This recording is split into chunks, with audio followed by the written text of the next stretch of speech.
In my last video, I had spoken about why is it essential to allow our children to face disappointment.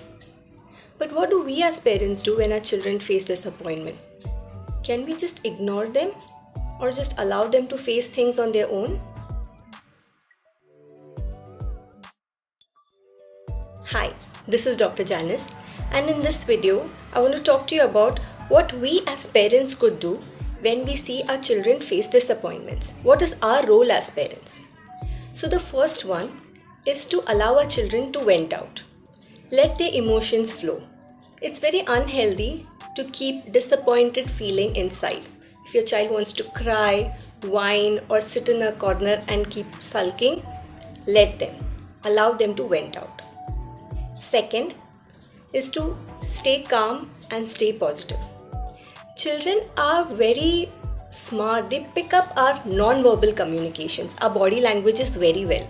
So if your child has failed or is facing disappointment and you yourself look disappointed, they feel miserable. And if your child has faced a failure and we immediately go and jump to salvage the situation, we are communicating that they are not competent enough to solve problems on their own.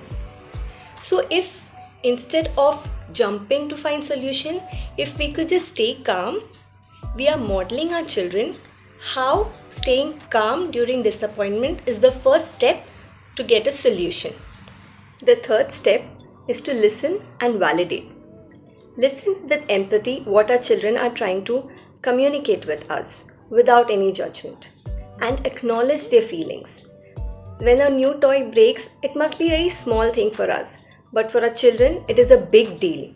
So refrain from disregarding their feelings. The fourth step is to brainstorm with our children and find a solution to this problem of how they could get out of disappointment.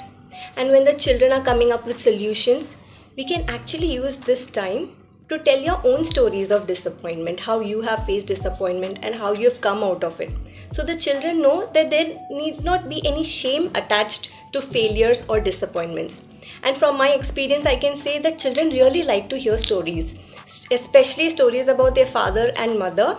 They really like it, and there are a lot of learnings that children get from there. Disappointment is an unpleasant emotion, but it's not a bad emotion. It's not a negative emotion. In fact, researchers have cited disappointment as a healthy emotion which is necessary for the child's intellectual and social development. And let's make peace with the fact that disappointments and the way we teach our children to navigate through disappointments are necessary to build a child's resilience. I would like to end this video by asking a question to all the parents out there.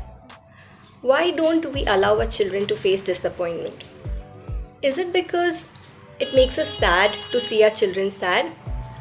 Or is it because we perceive our children's disappointment as our own failure to keep them happy?